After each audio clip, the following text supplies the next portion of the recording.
Alright, hello. We're in book slumps, or at least I am. Yeah, I'm reading Wait For It. I'm trying to find a book to read that will keep my attention. So in the meantime, we have this great fun video today. Because it's pouring down. If you hear it. Here, let's give a moment for the rain.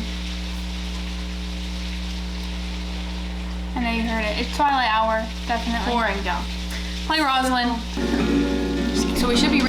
So I thought we'd play a little bit of a game. Emma came up with this. Tell them about it. Yeah, I was on Canva playing with like the filtery things, and you get to make book covers on there, and I want to write a book. And so we were playing around with making book covers, and I thought, what if we use ChatGPT to give us like a book prompt, and then Lily and I have to compete by making a book cover for it, and then we're gonna like show it off, and maybe we'll like save them and send them to Richard and not tell him which one's which, and we'll let him like text back who the winner is for each one. Okay. Maybe we can even send it to Dad, see who we get like a reply from. Yeah. And we'll see whose book cover wins.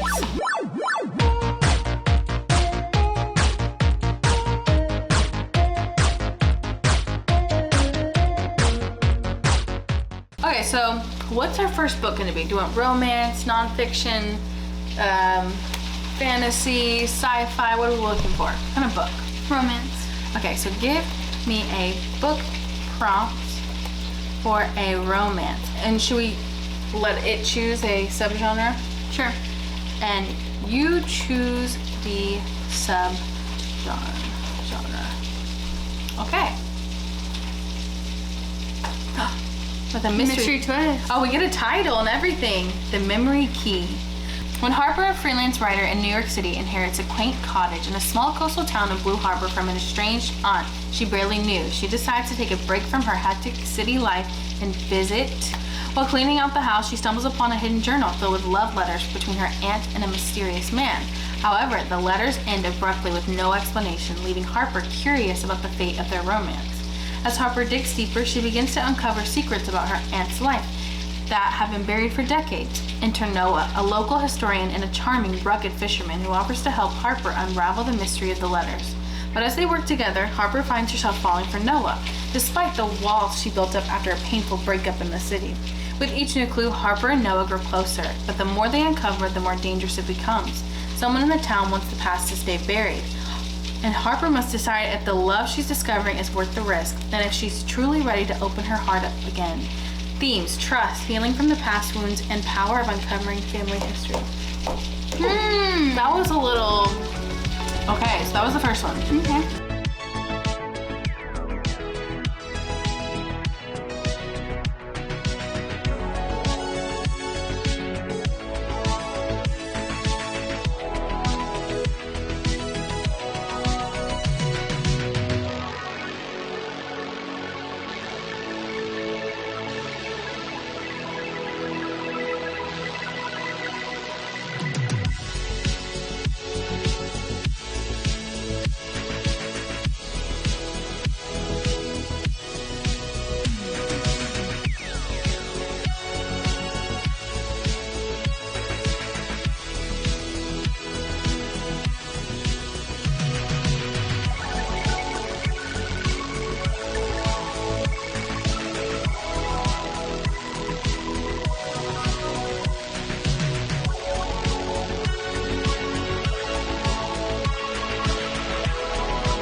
Alexa, stop. Okay, fix your final touches up.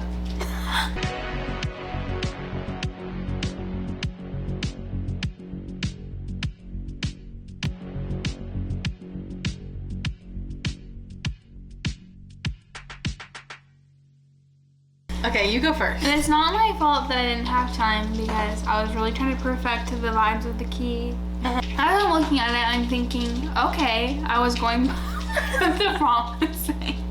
And as you guys see in the time lapse, I was doing a key form. And we will speed up that time lapse. The key was supposed to be, and I found them in love. I was like, okay. There's so the key. the key like a key. You saw I get it. Okay. And I was gonna add her journal shit in for her aunt, and I was like, oh wait, he's a fisherman. I was trying to find a fish net. Right. And then I didn't have enough time, so. Wow. Okay. It was challenging, but I think everybody's getting the vision. I think I got the vision. I like the fishnet he was a captain of the boat. I was trying to add a river into mine somewhere, like a boat. Okay, so mine, I figured the house should be the focal point, right? Because she says that's what she does, is finds the cottage, and then that's where she finds the hidden journal with love letters. So literally the memories are in the house, right? Mm-hmm. And then this could be the couple in the book, or it could be the grandparents that the journal's about. Yeah, I'm sorry, the aunt, sorry. And then, so the house, I made it a blue coastal house because it's in Blue Harbor or something. So I did blue background, and it kind of fades from like the light to darkness. Keys. And it's the key, the memory key, like the key to the house, like the key to the heart. Okay, so that was kind of my vibe. I could have added way more if I had more time, but that was the vibe. I felt like the background was too plain. I knew the house wanted to be the focal point. Cute. It's kind of a mystery. It's kind of a. People keep getting housemaid. Oh, slide. Okay. So now we should take a picture, and we'll just let Richard vote, you know. Let's get our next prompt going, yeah? Okay, so our new prompt should not be romance. It should be something different. Should be something really fun. Okay. What are you having vibes for right now? Fantasy. Okay, do it then. Okay. Give me a book prompt for a fantasy. And you choose the sub-genre. The Last Keeper of Shadows. In the Kingdom of... Oh, wait, Richard answered. Okay. We'll read the prompt after. Okay, well, and that's one for that one. Thanks for Richard's vote. Okay, Lily, I'm ready for this. Okay, The Keeper of Shadows. This is our epic fantasy with dark fantasy elements, if you didn't know. The prompt is, in a kingdom of Bayless? Sure. The sun hasn't set in over... That's crazy. The sun hasn't set in over a century. Underneath the eternal daylight, the people thrive, protected from the terrors that once roamed the night. But the truth of the kingdom's endless light is a secret known only to the keepers of shadows. Okay. An ancient order that binds the sun in place through dark magic. Ira, the youngest of the last of the Shadow Keepers, never asked for her power. Trained since birth to use forbidden shadow magic, she is the kingdom's final hope to maintain the spell. But the ancient magic is dying, and so are the keepers. Soon, night will return, and with it, the creatures of the nightmare that once ravaged the land. Desperate to stop the coming darkness, Ira embarks on a perilous journey to find a legendary artifact said to restore the fading spell. Along the way, she's forced to join forces with Kieran, a rogue warrior from a rival kingdom, who harbors a secret of his own. He was once a servant of the darkness and is the key to stopping it. Is the key to stopping it or unleashing it. As their bond deepens, Ira must decide, trust Kieran with the secret of her fading power, or risk losing control of her magic that could save the world or doom it. The line between light and shadow blurs. And the cost of keeping the sun aloft may be far greater than anyone ever imagined. Dang. Power, sacrifice, the duality of light and darkness, and the balance between control and freedom. You guys know I'm about to eat this freaking cover up. Hold on. Give me time. Okay. You want 15 minutes to do this one? Yeah. Or up the ante for a fantasy. Up the time period. Okay.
final touches, Lily.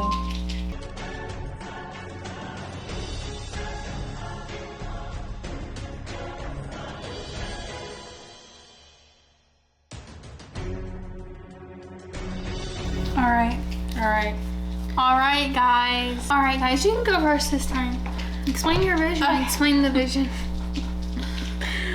Okay, how do I explain this? Okay, so it basically said that the kingdom has eternal daylight. So I wanted to make sure that the sun was very prominent over the kingdom, right? So that was what I wanted to keep in the whole time.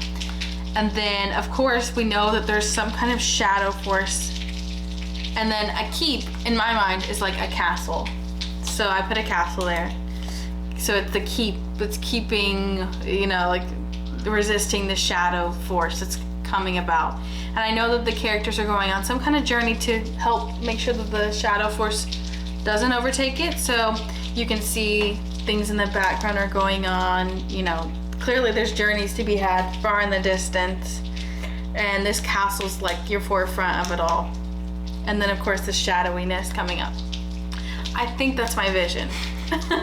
And then I just chose a weird font for the title really fast because I figured it's like old-timey feeling fantasy. All right. Yeah, so your turn. All right. For mine, my vision was, okay, there's always sun. Right. So I gotta have a little bit of a sphere in there to show the sun. Mm-hmm. So that's my middle part. I kept messing with it. I decided, I should make a gradient, like, throughout the whole story it's gonna go dark. Smart. It's gonna go Smart. like a gradient to dark. So I couldn't find one that was this way for the gradient that would go this way, so I had one for the corner. So I think it honestly 8. So it's in the corner, and then as it goes down towards the middle, you know, as the eternal sun, not for long though. And then I found this rando girl silhouette, and I was like, I need somebody with hands, because she's gonna be like, kind of like Alina Starkov, where it's like, I'm the keeper of shadows, you know? So like that's her. She's the last of the shadow keepers. Yeah. Okay, so, I gotcha. So then I found just some little gradient of a black gradient. Shadow. So that was kind of my ideas. I was really trying to mess with it, and I think it kind of ate. Slay. I think this next one we should do the shortest amount of time. Oh wait, we need to send these to Richard. But I think we should do the shortest amount of time. Okay. And maybe do like a kid's book. Okay, like cute. a children, you know, because I feel like we should do like let's give ourselves like 8 minutes to make a children's picture book idea, yeah? Mm-hmm. Okay, let me send these to Richard and see what he chooses. Sent that off. Okay, so yeah, let's ask ChatGPT for a picture book. I think we're doing pretty good for the tiny time limits we have, and we don't even know what all to search for. We're just like, you know.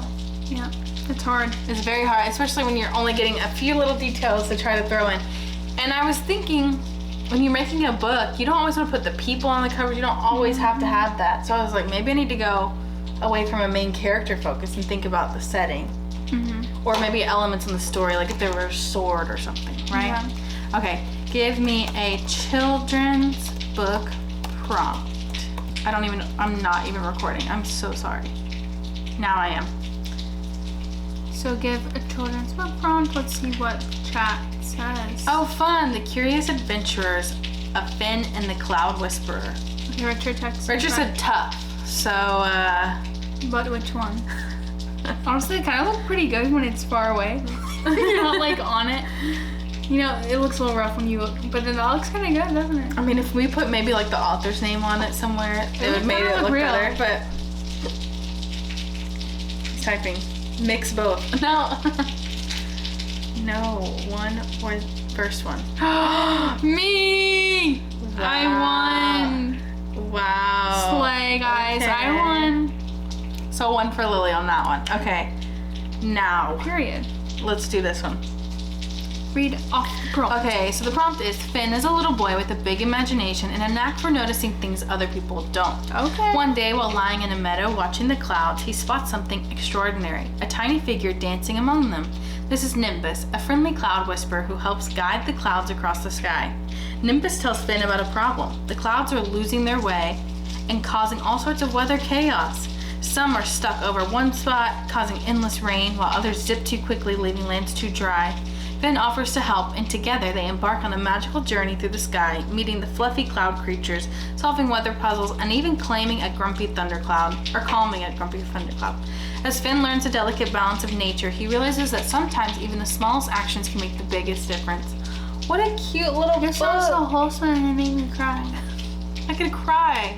No, that sounds really sweet. Like, Wow. and the cloud's like, I'm done. Oh, it just dissipates. It evaporates. Oh That's no. what it sounds like. It probably does. We don't even know that this is it. AI made us cry. Wow. AI book idea? I don't know. Okay, so it should be a quick one. Okay, Alexa, set a timer for 8 minutes, starting now.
All right, well, that's our last one. Okay. So let's see. Here's my envisioning. You know, obviously a kid's book, you can't go too far out of the norm. So you go, what do kids know?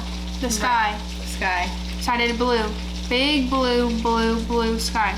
Right. And I was like, wait, I need the kid looking up. Because he's starting to the cloud.